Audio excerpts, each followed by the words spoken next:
What's happening? What's happening? What's happening? Welcome back into JC's Movies, where you can see all kind of movie talk with me, JC, especially within the comedy, superhero, and of course horror genres, as we'll be talking tonight with the Scream 7 spoiler party. That's right, here to talk some Scream 7 spoilers. I figured why not do this one as a live stream in case anyone wants to pop in, share their thoughts as well. Welcome those in the chat. I'll get into some of mine momentarily as I dive through everything. Went and saw this on Thursday, the first chance I had to go see it, and of course put out my out of theater reaction following that up. But then today knew I wanted to plan to do this either Sunday or Monday. Felt like that was adequate time for everyone to get to see it, and for those that couldn't, they could watch it after the fact. So saw it again today on Sunday just to kind of touch up on some notes and go over my thoughts for it here for this one. So that's what we're going to get into, guys, momentarily. Let me go ahead and throw the warning up, because even though it says it in the title, says it in the description, all that, inevitably there's always someone that's like, oh man, I haven't seen this movie, why are you spoiling it? So spoilers ahead, guys. Spoilers ahead for Scream 7. I'm going to get into all of it. I have, like I said, some notes I'll run through here, but I do want to hear some of your all's thoughts as well. If you're in there in the live chat, drop them in there. Get to some of your all's as I go through here as well. But I do have my notes, the categories that I got them listed in, and the way I'll kind of break this down is I've got the opening, share some of my thoughts on the opening, and then I'm going to get into just the movie plot in general. Got several notes through there. And then I want to talk about the ghost face reveal, the polarizing reveal of the ghost face in this movie.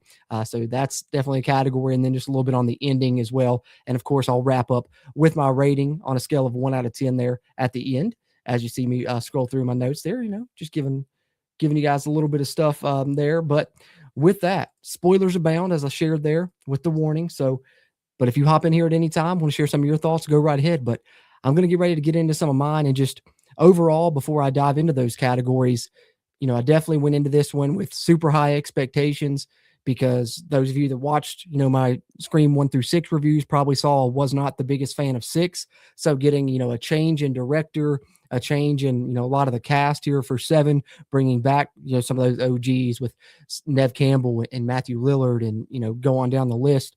I was super excited for this one. So, with going in with high expectations, sometimes that can allow those expectations not to be met.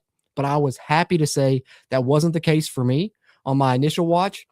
And then even on my second watch, as I watched it again today, it lived up to the hype that I had on the first viewing. And I may have even liked it even more on my second watch. I really, really enjoyed this Scream movie. I think for me, I haven't got to see a ton of the Screams in theaters. I think Scream 4 was the first one that I saw in theaters. So, from 4 on, this is by far and away my favorite theater experience ever for a Scream movie.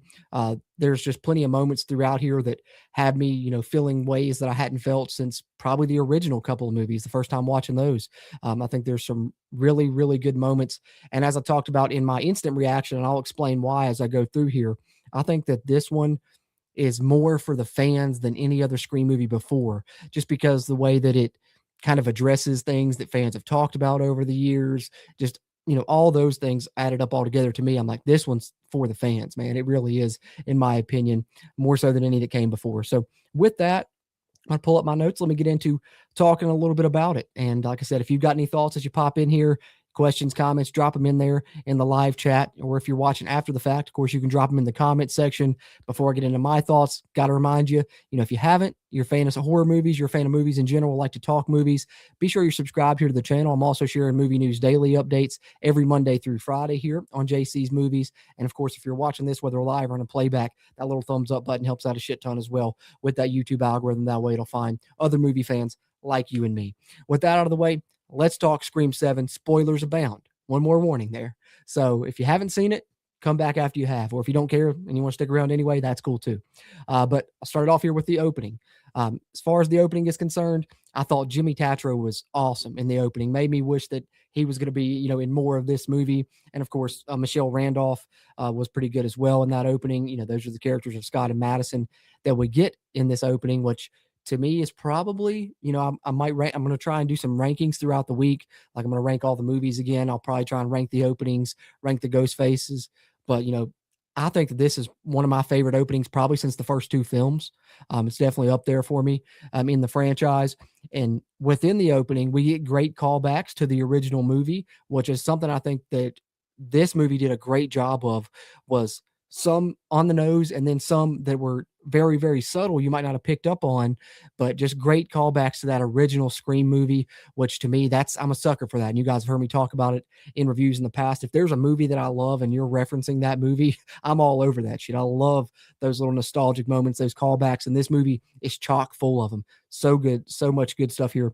And one of those right here is, as soon as they enter the house, which great job recreating the Stu Macher house. Once I found out that was a set, I was super impressed because it didn't, look like a set. It looked like they were, on location back at that house somehow. But I thought it was a much better recreation. Not to say that the recreation in 5 was bad, but this just looked super, super accurate to that original Stu Macher house that we got in the original Scream movie. And we get great callbacks starting from when they enter, and you get to talk about, Sydney hiding in the closet before stabbing Billy with the umbrella. And, Jimmy Tatro's character of Scott's talking about all those different things.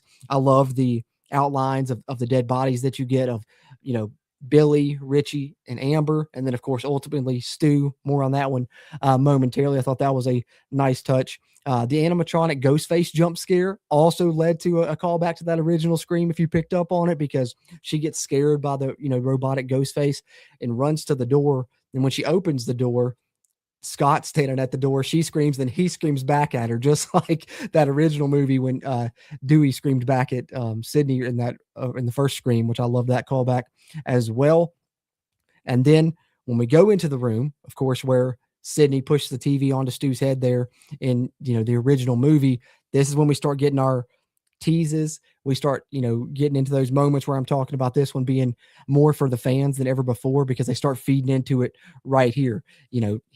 Scott asked Madison, but did she kill him? In reference to the TV crushing Stu. And he says, there's a lot of theories that Stu survived the movie, immediately referencing the hopes and theories of a lot of us fans, myself included. You guys have heard me, wax poetic about Stu, all the way in the lead up to Scream 7. That instantly had me balled in right there with just those couple of quotes. And there were plenty of moments here in the first little opening of this movie that I was already sold on. Like, you could have done whatever in the back half, and I was already sold just because of some of the stuff they did here early, in my opinion. But the tone of the Ghostface voice when he calls, and it's just the game that they're playing in the B&B, is completely different than the tone of the Ghostface voice that we're used to. And I like that, because that even tells us as the audience, oh, that's not the real Ghostface. That's just part of them at this B&B experience. And it also makes us realize, the real Ghostface call is for real when he calls, Madison a few minutes later. So then when she's on the phone, how about another callback to the original as she pulls the knife out the knife block while she's talking on the phone, just like Drew Barrymore did in that original Scream. Love that moment. And then, some of those were the ones I'm talking about being the on the nose callbacks. But as far as the more subtle ones, one that you may not have picked up on, there's a few throughout here, but another one that you might not have picked up on is Ghostface, of course, shows up, takes out Scott, and then the chase scene with Madison ensues there in the opening. And we get that subtle reference because, you remember that original Scream. What does, Sydney say to Ghostface on the phone? It's always some girl, running up the stairs when she should be running out the front door. When Madison is attacked, being chased by Ghostface, what does she do? She runs up the stairs instead of running out the front door. And I remember just watching that on my initial viewing. I was like, oh, I love that. I love that little subtle touch right there. And to me, the one complaint that I've heard about this opening, which of course Madison ends up getting taken out by Ghostface as well. Everyone that I've seen complain about this opening, which I think for the majority, a lot of people like this opening, but everyone's saying, it doesn't tie into the movie. It's just kind of standalone. We don't reference that. And that's just simply, it's not true, because for one, we definitely reference it, right away early on when we're in the scene where Sydney is called by Ghostface and FaceTime by Ghostface. It's referenced there. And also Gail references it when she shows up. So, it's definitely referenced again. And it makes sense to me, because if you think about it, if the killer's plan was to point fingers at who, which we'll address here momentarily once we get into the plot more, then that would be, one reason. And the other reason is kind of what Gail points out, what she's smart enough to guess, and is the reason why she goes to Pine Grove instead. But the Ghostface was trying to misdirect people so that they would go to Woodsboro, and then Ghostface could operate freely in Pine Grove. So to me, not only was it, great as far as all the callbacks and all of that, but the motivation makes sense in my head of why it took place there and why things happened the way that they did. And of course, it ends with Ghostface, pouring gasoline, lighting Madison on fire, lighting the whole house on fire. And I also love the little subtle, somewhat Halloween references. You guys know I'm a big Halloween fan, but Ghostface, lights the match and throws it down, and we get a nice little zoom in on Ghostface, the mask, and he does a little head tilt, just kind of studying Madison as he set her on fire. And that little moment right there, almost a nod to Michael Myers, was great, and also a really good shot. I think there's some really good shots throughout this movie. I love the direction by Kevin Williamson. Some of the blocking's really nice. Even in this opening, in the scene where Scott kind of goes away and then it's just Madison and she's in the kitchen and you can kind of see the animatronic Ghostface back in the corner, just over her shoulder, just kind of looming there. And that right there is just great blocking and a great setup shot by Kevin Williamson. So that's kind of my thoughts on the opening. We're going to get into the movie plot now, and I'm going to give some thoughts throughout there as well. So let's get into the main plot and talk a little bit about some of the things that I liked. And of course, there are a couple of things that did bump me. I mean, it's not perfect, but like I said, I really did enjoy it. And I'll be ranking the movies later this week, and you'll have to see where it ranks in the franchise. But, I'm going to wax poetic about it a lot because I had an excellent time both times that I watched Scream 7. So immediately, right from the jump, they sold me once again. And I'm like, oh, dude, I'm loving this so much because it starts off with Ben climbing through Tatum's window, and they're recreating the scene in the original movie, almost, word for word, dialogue wise. The only thing that changes is, in the original, Billy talks about watching The Exorcist. In this one, Ben talks about, watching Stab. And it's even complete with, once they start making out on the bed, Don't Fear the Reaper's playing, just like it was in that original Scream movie. And I'm like, oh man, yeah. If they're doing this, a lot of this throughout the movie, I'm all over it. So I love that right there. And it immediately had me sucked right back in after a great opening. Once you get into kind of the main plot and a lot of the characters we're going to have, throughout this movie, I'm all bought in already right then. And of course, any questions that people had, because I know that was one question going in, as we knew Sydney had 3 kids. Why is, we're only seeing 1 in all these trailers? And they immediately do a great job of kind of explaining that away, right there from the beginning, as we see the grandma of the other 2 kids babysitting them, and they see them on FaceTime. And so they're not going to be around for the events of this movie. Quick and easy way to explain that away and just deal with only the 1 daughter in this movie, although she does still have the 3 daughters. I know people were like, oh, they're retconning it. No, they didn't retcon it. They explained it well here throughout the plot. And I absolutely love the mother-daughter dynamic that we get with Sydney and Tatum throughout the movie, as as their relationship kind of progresses throughout the movie. I thought it really created a great arc for, Tatum's character, and, just kind of from where the mother-daughter dynamic begins to where it ends as well, I thought was a really good arc. And I absolutely prefer Isabel May to a lot of the high school characters and a lot of the actors that we got that played the high school characters in, movies, 4 through 6, any of the others. She's one of my favorite new additions to the franchise. I thought that she was absolutely great as Tatum. I love Isabel May in this movie. We get, kind of our first red herring set up when Lucas comes into the coffee shop, as Sydney's there in the coffee shop, and how much he loves true crime and all of that kind of sets him up as a red herring, as he's asking her questions, because there was a Dateline special about the Woodsboro murders or something like that.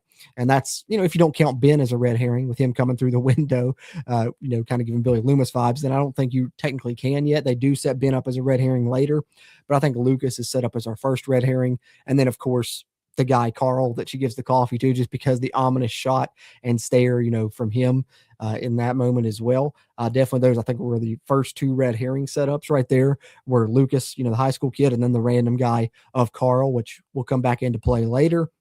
And then I think we get into kind of Tatum meeting up with her friends, Chloe and Hannah, and they meet up on the sidewalk and they're walking to school. And yet again, it's a moment that I love, because all I could think of is Laurie Strode and, Annie and Linda in the original Halloween walking down the sidewalk to and from school. And I'm like, oh man, that's just such a great nod right there to me. So I love that moment even as well. Just those little, there's like these little just nuances that this movie does that I absolutely was like, I'm head over heels with this movie right now, with just some of the things that they were doing. And that's exactly what it felt like to me, being the big Halloween fan I am. That was a huge selling point for me. And then we also get the line of dialogue from, Hannah McKenna Grace's character here, talking about, party at my place tonight. My parents are going to be out of town. Thus, kind of setting us up to believe that the third act is going to take place at a house party again. And I think that makes for a really nice fake out. And I'm also kind of glad that it didn't end up there, that we didn't get a house party in the third act, for a change. I like the way that this movie knows what you expect from a Scream movie with, Kevin Williamson being around them, for 30 years now, wrote the original script for the first one, and they kind of use some of the things that we know and love about Scream movies against us. And, even some of our own theories and hopes and stuff as well, as we'll get into more. But I love that moment of, hey, Hannah's talking about this party. Oh, we're setting up for a house party in the third act again. And then, nope, pulled the rug out from under you. Not really. It's a nice little fake out, nice little job there by the writers and by Kevin Williamson here in this movie. And then we get to Ghostface calling Sydney for the first time as she sits in the back office of the coffee shop. And, before we get to talking about who pops up on FaceTime, which I got plenty to say about, and oh man, once that happened, and it happened as early in the movie as it did, the movie could do no wrong from there, almost in my eyes, almost. And there are some moments, but I love when Ghostface first calls Sydney and he says, "You were missed in New York. It's not the same without you." That quote right there, I remember just went like, "Yep, that was my feelings as well. Was not the same." Because I'm not going to go back over and rehash my Scream 6 feelings. You can watch the review for that. But to me, just never really felt like a Scream movie. I never got that vibe with 6, like I've immediately got from 7, just here early on. But of course, Sydney talks about Ghostface hiding, and Ghostface is not hiding, not this time. And the FaceTime rings, and she picks up the FaceTime. And when Matthew Lillard as Stu Macher popped up on the screen as early in the movie as he did, with the scars and stuff, that would have been from a TV being dropped on his head, like we've all kind of hoped and theorized about for so long now. Oh my gosh, my whole theater gasped. Everyone was, there were some cheers even. It was awesome. It was an awesome moment. And of course, you get in some great lines and some great moments from Matthew Lillard as Stu Macher. But right there, as soon as he popped up as early as he did, and I realized, we're probably going to get a lot of him throughout this movie, I was immediately sold and had a feeling this is probably going to be one of my favorite sequels, no matter what at that point. And that ended up being how I felt, and it held true. But I think, they really did some good things throughout the movie in addition to that, but that definitely had me bought in and sold right there, hook, line, and sinker. But, what I want to touch on this a little bit now, because obviously going into the movie, one of the big things that people had talked about was, oh, it's going to be AI, it's going to be a deep fake. And, leading up to the movie, I kind of had it in my head, man, I hope it's not AI. I hope it's not a deep fake, because I thought I'm really not going to like that if it is. But as he popped up on that screen for the first time and he's playing that character again, and I've got, goosebumps and just this giddy feeling that I haven't had in a long time, it just hits me right there in that moment that I'm like, you know what? It doesn't matter if he's really back or not. Because regardless, he's still playing that character. We're still getting Matthew Lillard back as Stu Macher, and I'm so thankful to get to see him back playing that character again in any capacity, that it wasn't going to disappoint me, regardless if he was AI or if he was truly going to be the killer and be Ghostface in this movie. And, it also was a realization for me that either way, it's going to be the same result at the end of the movie, because whether he was, an AI deep fake, or if he was revealed to actually be Ghostface, well, Ghostface never survives the movie. He was going to be dead at the end of the movie either way, whether he was Ghostface or whether he was dead because he'd been dead along and it was AI. Either way, it wasn't going to make a difference. And we're getting Matthew Lillard back playing Stu Macher. So I just started to realize, right there in that moment, oh, are we happy? Yeah, we happy. We happy with this. And of course, you get some great lines of Matthew Lillard playing Stu Macher there. I always had a thing for you, Sid. He dropped that one. People were happy. And then, he says, "It's showtime, bitch." Another great quote that he had right there on that first call. He gets plenty throughout the movie. But the one thing I was curious of, and I think the movie does a good job of explaining this, and this is, one of the reasons I don't have as big of a problem with the Ghostface reveal and the reveal of the killers as a lot of people did, is because when he pops up on FaceTime with her the first time, and he shows that he's at the school and he's standing outside the school in broad daylight, I was honestly curious, like, how is Stu Macher standing outside of this school and no one notices, no one bats an eye that this weird looking guy with scars all over his face is just standing outside this high school? And so I was kind of like, I don't know, how does that work? But the end reveal makes all of that make more sense. And we'll talk about that when we get there. And of course, we end up getting, our first death scenes here. save from that opening in Woodsboro. And I think the Hannah death, the death of McKenna Grace's character, which is when you realize, oh, probably not going to have that party in the third act. But it was the first of what I feel like were some really good kill scenes in this movie, and that this movie ended up providing more gore and more carnage candy than I expected, but also still didn't go over the top with it.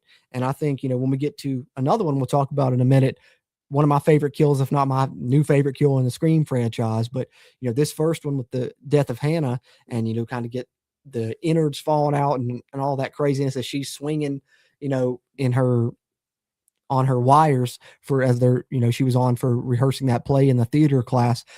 One, I think that's pretty inventive. I think that's pretty, different for a kill. And of course, I think we get some different ones through there. And then, like I said, carnage candy galore right there with that, first death. And then you get Sydney immediately showing up at the theater yelling motherfucker and, firing some shots off, and just felt like classic badass Sydney again. Always so badass. I'm so happy to have her back in this movie. And, that all leads to police showing up and, get the couple of deaths of, Hannah being the main one, and then some of the other guys that were working on the play there that we really hadn't been introduced to much yet. But I think we get a great line from Tatum to Sydney as we talk about, where their relationship begins to where it goes. But a great quote that Tatum delivered, and I think it was a great line of dialogue by the writers of this movie, as she tells Sydney, just because you can't trust people doesn't mean that people can't be trusted. And I loved that line, and it definitely fits the character. But we go back to, their house, and they're planning to leave. Mark Evans, Sydney's husband, played by Joel McHale, who I thought was good in this movie as well, has, some of his police friends come to sweep the house, make sure nobody's in there before they go in there to, pack their bags and head out.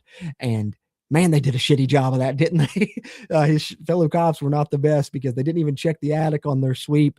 We get the moment of Ghostface coming down from the attic, and we see, oh no, Ghostface is already in the house, which leads to a great chase scene once Ghostface does attack them in the house, as he's kind of holding Tatum at knife point, and then she ends up fighting away. And then we get that chase scene ensuing where we get to see that Sydney has a panic room, and she has like secret passageways inside of her house, which feels so true and to the character of Sydney that she would definitely have that in her house.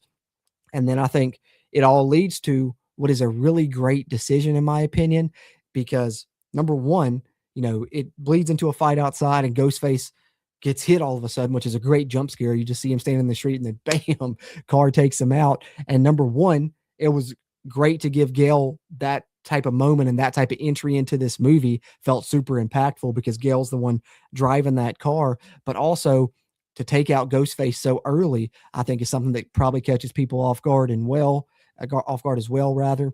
And Chad and Mindy show up, they're with Gail. And I do think, I have heard some other people say this, that it does feel a little bit tacked on, that all of a sudden they're just working with Gail.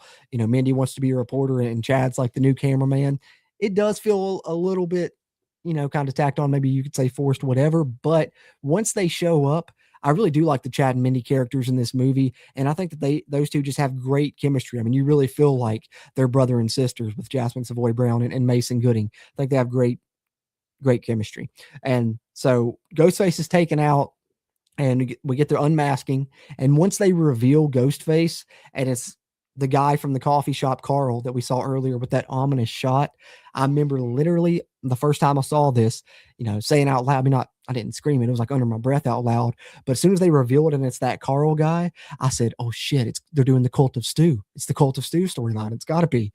And I really thought they might be going with some version of that original Kevin Williamson Scream 3 script, which I think is another great thing that this movie does, because it's like Kevin Williamson likely knew that in that moment we would think, oh, this is the Cult of Stu. And so he plays into it to deliver another fake out for us, and to, play into our own theories and hopes going into this movie, which I think is, one of the only ways to play it. Like, that's one of the only things that he could do, was kind of address those in a meta way, but go a different direction.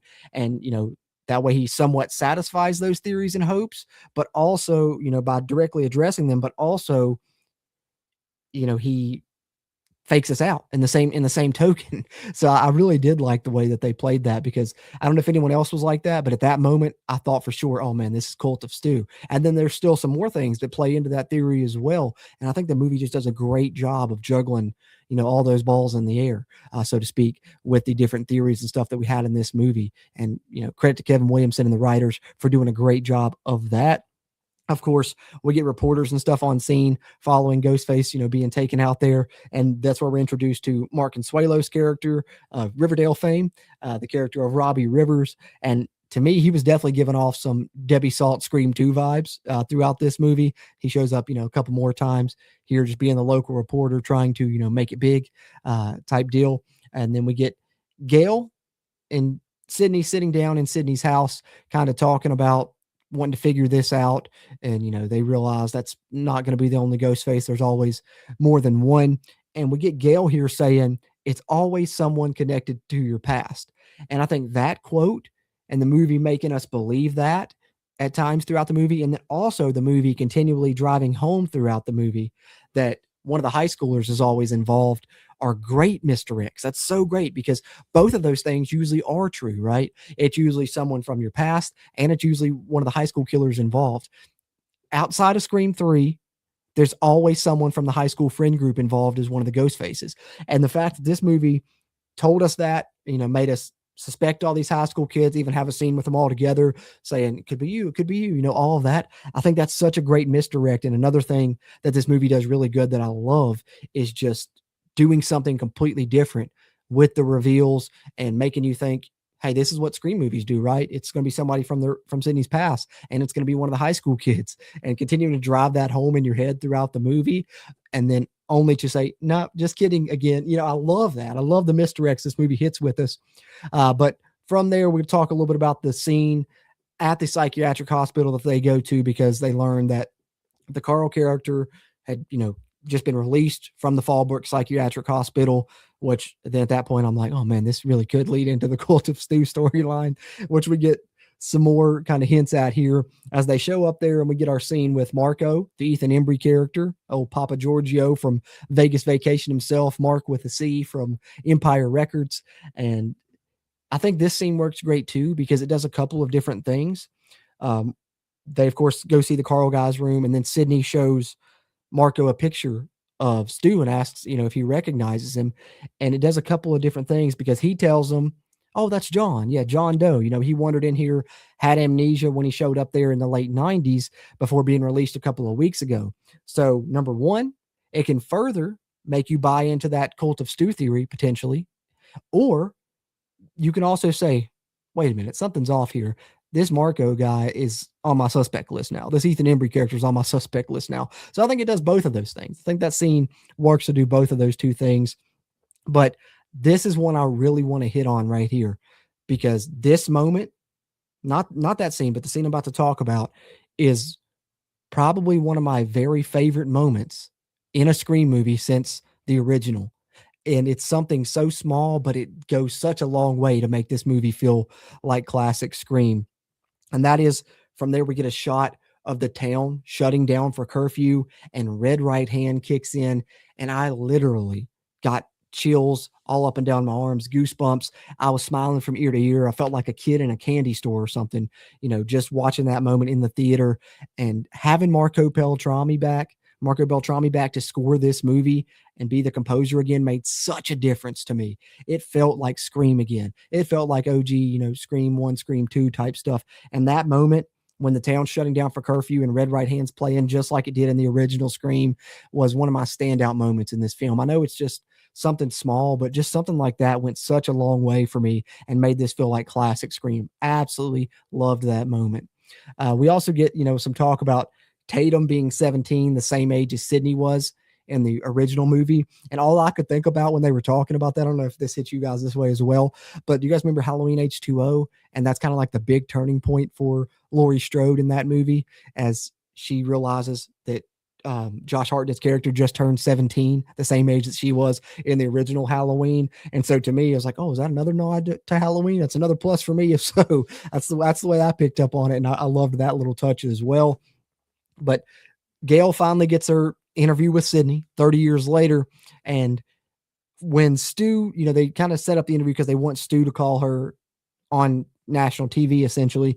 And when he didn't call during the interview, I started to feel like, okay, this maybe is more likely leaning into the fact of it being AI, being a deep fake, whatever you want to call it. But of course, at that point, I didn't care. They'd given us plenty of the character at that point that I was happy enough. And of course, we'd still get more following that moment. And I think they do a good job of giving you just enough Stu Macher, just enough Matthew Lillard as Stu Macher to feel like you've got enough, but they also leave you wanting more, which is something that you should do. You should leave us wanting more. And I definitely think they did that with that character. So it's been me pretty much waxing poetic up to this point, right? But there are a couple of things that I do want to hit on here that did bump me a little bit. And a couple of those things were, we get this moment after that where Stu does call Sydney and he is at the bar where all the high school kids are then. And for some reason, Sydney just bails out and abandons Gail, but also she flees on foot, which weird choice. Why have her flee on foot? I don't know. That one was kind of weird to me. I think it ends up paying off with where we get to, but it bumped me there in that moment. And then when the scene happens where we get Ben set up as the red herring because they're sitting in the bar, they're talking about the suspects, all that, like we talked about, the high school kids are. And Tatum's boyfriend, Ben, has his laptop and he's looking, at the video of Stu that Tatum has gotten for him. And she's asking him about if he thinks it's, AI or a deep fake.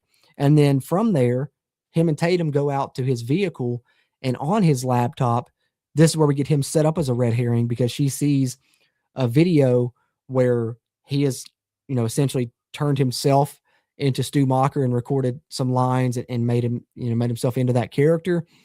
And I'm just like, when did he have time to do this? I know it's to set him up as a red herring, obviously, but they were just inside talking about it. They walk outside, and then this is on his laptop. So I don't know when he had time to do that. So that was kind of weird to me there. So those were just a couple of things that bumped me in the movie right there. Like I said, I'm not going to make it all completely positive, but there were a couple of moments that bumped me, and those were some. And then also the fact that we get the attacks in the bar scene, and we look like, oh man, Chad got stabbed in the neck or whatever that time, and then Mindy gets sliced too, and of course they end up surviving at the end again. And so I just put in my notes, Chad and Mindy are just pretty much invincible at this point. It almost feels like a meta joke that they continue to survive. But I'm not mad that they did in this one. In 6, I was a little bit upset about it because especially the way the Chad scene played out. But in this one, I really liked, their characters once they did come into the film. Although at first you're like, I don't know, that feels forced with them being with Gail. I liked their characters a lot. So actually in this one, when they showed up at the end and we're still alive, I was like, hey, I can dig that. So anyways, this is where we get not only the best kill in this movie, but a super, super innovative kill that is one of the best in the entire Scream franchise, if not my new favorite kill. And that would be the Lucas beer tap kill, as, we get his head placed on the beer tap, and of course it pushes his head forward, pulling down the beer tap, and you get it coming out of his mouth, both beer and blood, which is just super crazy. And I would have never even thought about something like that. And talk about some carnage candy, you definitely get it there in that moment. And, just the fact of how it happens and all of that hits hard enough. But then that kill hits even harder at the end of the movie when we get the ghost face reveal and you start to think about it. You're like, oh, damn. Yeah. So, I mean, I definitely think that's top of the line in this movie and one of the top in the franchise. From there, we lead to the Tatum chase scene through the deserted town, which, because the curfew going on, no one's there. And I think that plays really well. And it's also directed absolutely beautifully. I love the utilization of like the shadows and stuff throughout, as she runs through town. You see the ghost face robe, reflecting, shadow wise, kind of in the silhouette on different buildings and such. And I thought that was, just a really well shot scene, well directed scene by Kevin Williamson. And although, as I mentioned earlier, and kind of touched on, one of the things bumping me was Sydney fleeing on foot. And even though I didn't necessarily agree with that decision or understand that decision, I think that it leads to a great character arc moment, and it kind of sets that up, character wise for Tatum and her character development throughout this movie, because she essentially ends up having to take on more of her mother's traits. And, so that was a pretty cool touch for that arc. And also, I think you get a good moment here with, using technology here in Scream 7, as we see Sydney watching, the security camera footage on her phone with like the live feed and having to direct Tatum, which is something different. And, get to utilize technology a little bit in this movie. So that ended up paying off, although I was kind of like, why the hell is she fleeing on foot? I think when we get to this scene, it pays off a little bit as to why she fled on foot. And of course, she ends up in the coffee shop because she knows the code. She gets in there. And so Tatum's in the coffee shop. And all of a sudden, we see Ghostface approach the coffee shop. And Ghostface types in the code and knows how to get in the coffee shop. Now, once that happened, I don't know about you guys, but I immediately realized who Ghostface was. I think that was a giveaway at that point, but I'm the type of person that for me in a Scream movie, it's more about the journey than the destination. So a lot of times, the killer reveal doesn't really bump me one way or the other, unless I just feel like it's something's too far fetched, or if I just don't necessarily care for the person revealed as Ghostface or the motive. And I know a lot of people have a problem with the motive in this one. I do not, and I'll tell you why when we get there. But at that moment, I was like, oh, so that's who Ghostface is, because they knew the code to the coffee shop. And we had a scene earlier in the movie with that character and Sydney in the coffee shop, and you knew that she was a regular there and helped there and all that stuff. So I was like, okay, I know who that is. But from there, we get, Sydney directing Tatum. She ends up shooting Ghostface, but doesn't shoot him in the head. And I love all the mentions of you got to shoot him in the head here throughout the final act of the movie. But what it leads to is one Ghostface is inside, and then we see the other Ghostface approaching from outside, and both of them converge on Tatum to essentially kidnap her as the screen goes black. And then we get Ghostface calling Sydney, telling her to head home. And I love that moment of having both Ghostfaces on screen at the same time. That was pretty cool. You don't get that a lot, and I really liked that. And so when Sydney goes back to the house, this is when we get the moment of some of the other returning characters that we had heard were cast in this movie, which, we got kind of to this point, and I'm like, these moments got to be happening soon. We got to be getting the Scott Foley and David Arquette scene soon. And we also get Laurie Metcalf, and I wasn't expecting that one, but we get the moment here of, the other ghost faces showing up on, a screen. Once she gets into the house, we see Debbie Salt, we see Roman Bridger, and then we get to see Dewey one more time. And shout out to Marco Beltrami and the score of this movie, because when Dewey pops up on the screen, we hear the dun dun dun dun, that Broken Arrow theme kick in, and that'll make you feel good as well. That's classic Scream right there. And I just remember being like, hell yeah, they hit the Broken Arrow theme. I was happy about that, and I like that moment with those different returning characters. And it also just yet again made me so much thankful that we got a little bit something different with Matthew Lillard as Stu Macher. And that's why I said, this one's for the fans, because they easily could have just had him right there in that moment and that be it. And they probably knew that would have pissed people off, because if that would have been the only little bit that we got of Matthew Lillard as Stu Macher, I wouldn't have liked it. But getting him the way that we did, I was fine with it. I think they utilized the character properly. You get to see Matthew Lillard playing Stu Macher again in multiple scenes. And so I was fine with it. But I do remember thinking in that moment, thank God we didn't just get Stu back just like those, because there wasn't good moments to get to see those people back, sure, but it was very short-lived. So from there, we also get another call back to the OG, as they have Tatum tied up in a chair outside, very similar to Stephen Orth in the opening of the original Scream, which leads to our next category, the killer reveals, the revealing of the ghost faces, the most polarizing thing from this movie probably. And I know a lot of people feel some certain type of way about it, but I'm going to tell you why I like it. And the more I thought about it after watching it the first time, I liked it. And then when I watched it the second time today, I liked it even more, because everybody's complaint was, they were barely in the movie. And I mean, you could say that about the Marco character, the Ethan Embry character. You could definitely say that he was only in, essentially the one scene or whatever, but you really can't say that. If you go back and watch this, the character of Jessica, played by Anna Camp, is in multiple scenes throughout the movie. She has more screen time than a lot of the other ghost faces in previous movies, actually by minutes. So, I think that argument kind of falls apart. And like I said earlier, had I figured out who the two Ghostface were at this point? Yeah, I had, because as I talked about in that moment when they go to the psychiatric hospital and you get, him talking about John Doe, you can either say, and choose to buy into, oh, it definitely is the Cult of Stu and it is Matthew Lillard. But at that point, I was kind of like, it's probably something more to do with this Marco character, this Ethan Embry guy. And then, as I said, once the Ghostface knew the code to the coffee shop, I had guessed, oh, that's definitely got to be Jessica then. So I knew those two.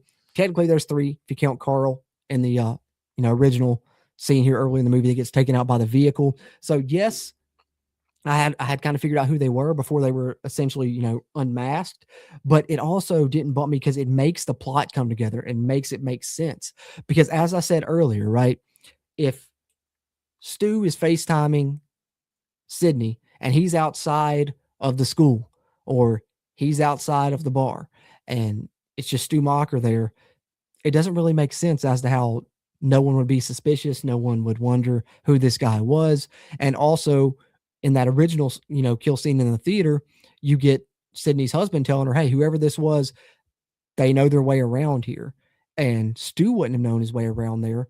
But when you get the reveal of it being Jessica, one of the high school kids' moms, it makes a lot more sense because no one's going to bat an eye at Jessica being outside the school.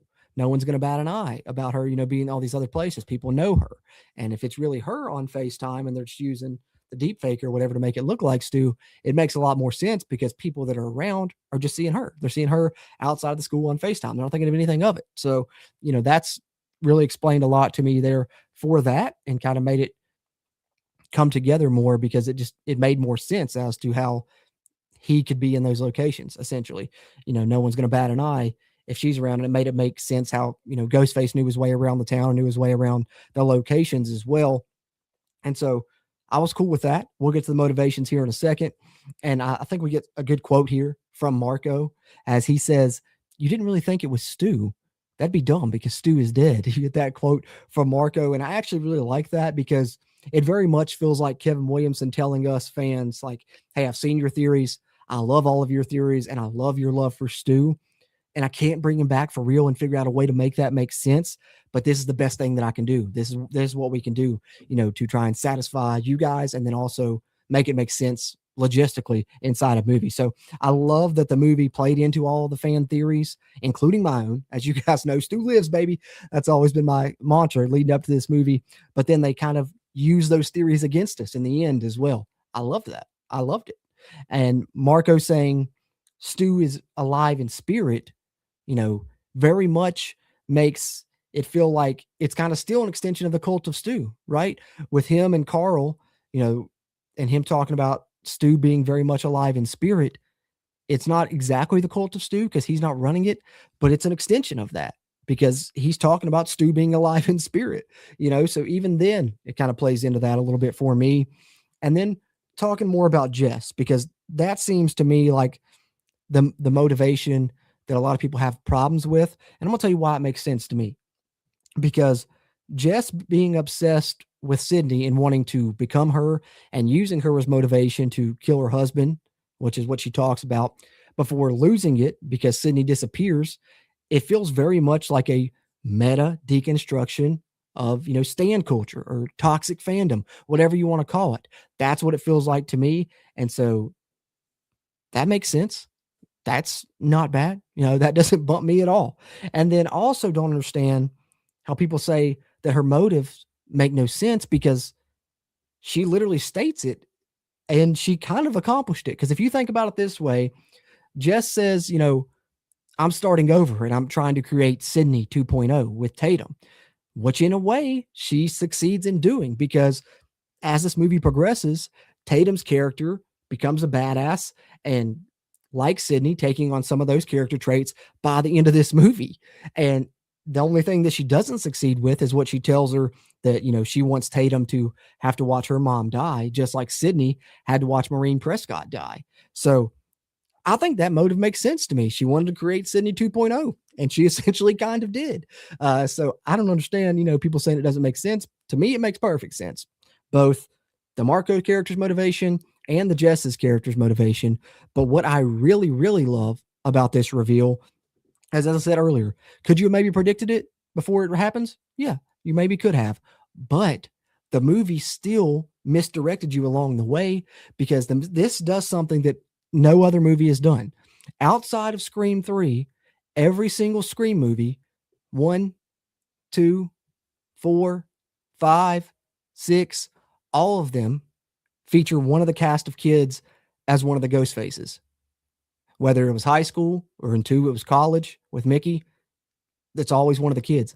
This movie gives you 2 adult ghost faces that aren't necessarily tied to Sydney's past, as they tried to tell you throughout the movie, and that aren't, the friend group of Tatum, aren't from the high school friend group. And I love that. I love that this movie does something different with the ghost faces. Give us 2 adult ghost faces that aren't, cut and paste. Oh, it's got to be one of the friend group. It's got to be someone from the past. I love that. I love this movie was daring to be different and give us 2 adult ghost faces. That's really cool to me. So that's why I don't have a problem with the ghost face reveal that a lot of people did. And it didn't hurt my opinion of this movie at all. It actually made sense to me and just continued to feed into the way that I felt about this movie, which leads us to the very end. Got a couple of notes here, and then I'll give you guys my rating for Scream 7. But as far as the ending is concerned, I love that after they get the moment where Sydney and Tatum take out Jessica, and of course they've disposed of Marco as well. The husband, Mark's still alive. He gets put onto the ambulance, kind of similar to how Dewey was in 1 and 2. But what I really love is when that scene starts off and we get kind of the camera panning down into the scene and you hear that classic Scream score that played at the end of the original as Gail was giving a news report. You get that classic score kicking in and we see the Robbie Roberts character giving a news report, which is a nice kind of final callback to that OG Scream. This movie gave us plenty, and that was a really nice touch. Like I said, those subtle little moments of the score and stuff just felt like classic Scream again, and I was all over that and just super giddy to have it back. We then get Gail allowing Mindy to do the report and handing her the microphone, which kind of feels like a passing of the torch, so to speak. Literally, she hands her a microphone, almost feels like she could become the next Gail with maybe Chad as her cameraman in the next movie or in a future installment. You never know. It could happen. And then we get a nice final moment between Gail and Sydney as Sydney lets Gail know that she does trust her. And I like that they get that kind of denouement moment between the two. And then we get the completion of that mother-daughter arc that I really like and kind of get to see it come full circle and hammer home how much their arc has changed here in that final moment between Tatum and Sydney as Sydney finally opens up to her about her past as she's been, kind of begging for the whole movie. And then we get Gail, Tatum, and Sydney walking away arm in arm as the camera pans out and get the needle drop there at the end over the credits. Gosh, I loved it, man. And so you've heard me, explain kind of the things that I liked about it and why I liked it throughout this review here. I know a lot of people didn't feel exactly the same, but for me, it's an 8 out of 10, guys. It's an 8 out of 10. I loved Scream 7. It's probably going to be top 3 or so in the franchise for me. Like I said, I'm going to put out a video later this week ranking the Scream movies and perhaps some other fun Scream 7 stuff still yet. We're going to rank the movies. I'm going to hopefully maybe rank the ghost faces, some other things like that. Definitely we'll get another movie ranking from me, so we'll see where it ends up. But being an 8 out of 10, it's going to be up there. And like I said, it was my favorite theatrical experience watching a Scream movie, and it also really is one of my favorite of the sequels. I loved what this movie did, and hopefully I did a good job explaining to you why. And I know a lot of points that other people have hated on were things that worked for me, and I tried to detail why there. But hopefully some of you guys enjoyed it as well. And that was my thoughts. 8 out of 10 for Scream 7 for the final rating, as I went through some of my spoiler filled thoughts there and waxed poetic for a while. Dude, Colton Candler in here. What's up, Colton? Good to see you, bro. Colton says, dude, I had so much fun with this movie until the reveal. You put the real Stu in there instead of Anna Camp. The movie is so much better. And I get that. I get that take from a lot of people, but I think for me, it just made more sense for it to be somebody else because like I said, I thought I'd be mad if he wasn't really going to be Ghostface, but once he popped up, it just hit me. Whether he's AI or whether he's Ghostface, he's going to be dead at the end of the movie either way. And so I'm just going to enjoy that we get the Matthew Lillard as Stu performance. And then also, when he is on FaceTime and he's outside of the school and he's at these places, I'm like, how though? How can this guy with all these facial scars just be standing outside this kid's school and stuff and no one be like, hey, what are you doing? And not bat an eye. And I think the reveal of it being the Anna Camp character, of it being Jess, makes all that come together and make more sense, if you know what I'm saying, because then no one is going to bat an eye than it is Jessica outside the school and all those places. And it also makes more sense as to how she knew how to get around the town and know the school and all of those things versus if it really was Stu, as much as I would have loved that, it also would have been like, how does he know this school so much? He's never been in this town, So I think that Kevin Williamson and company did the best job that they could to try and make people that hoped, Stu was coming back, like myself, which I did going into this movie and thought I'd be upset if not. And I was definitely very much in that camp, tried to, fulfill those theories and hopes and do it in the best possible way while also making the movie kind of make sense logistically upon the reveal. Because I think that, he kind of probably realized as much as I'd like for this to really be Stu, I can't figure out a way for it to make sense that he's, back from the dead and, all of those things. So I think he had to make that decision kind of logistically. And I think for me, the reveal just kind of made the plot come together. It kind of made everything make a little bit more sense for me. And I thought the motivations worked. I know a lot didn't, but I certainly did. That's one thing that I didn't have a problem with that I thought I would, but certainly understand where you're coming from, Colton. I know a lot of people feel the way that you feel for sure, but I guess I'm in the minority a little bit on this one, but man, absolutely loved it overall, even after that reveal with, the killers being Jess and Marco, and I guess Carl as well, throw him in there since he was kind of the one that was originally there in the beginning. But overall, I just like everything that the movie did because they did, hit on those theories and you did make me feel like, oh, Cult of Stu. And I think Kevin Williamson and company did a good job of saying, hey, here's your theories and stuff. We know what you want. We know, your hopes, and we know about, that about my Cult of Stu Scream 3 script and stuff. And while I can't give it to you directly, I can make you think I'm going that way and then fake you out and send you in another direction, which ultimately I end up really liking personally. I was happy with that decision. So that's where I'm at with it, guys. Appreciate everyone that, had a chance to tune in here live, Colton and everyone else anybody else that was in here live. But if you didn't get a chance to tune in live and you're watching this after the fact, hey, that's cool too. Still going to work out as a spoiler review, even if you weren't in here for the spoiler live chat party. But let me know your thoughts in the comments. I'd still love to talk about it with you. I can respond to you in text form. Let me know your thoughts in the comments on Scream 7. Let me know your rating. Like I said, mine's an 8 out of 10, and hopefully rank the movies again later this week. But that's what I got as far as this one is concerned, guys. If you popped in late or whatever, be sure to rewind, watch the whole thing as I break it all down and tell you why I really loved Scream 7 and why it was an 8 out of 10 for me. But having said that, I'll be back with plenty more coverage this week on Scream 7. Like I said, want to rank the movies, all of those good things. Definitely not done with our Scream 7 coverage just yet. And of course, I'll be back Monday through Friday this week with more movie news updates with the Movie News Daily Show here on JC's Movies. So appreciate you guys. Let me know your thoughts in the comments. Be sure you subscribe to the channel and hit that like button. Those things really help me out as I continue to grow the JC's Movies channel here on YouTube. With that being said, I'll quit rambling and hop off here. Appreciate you guys tuning into this one, and I will catch you on the next one.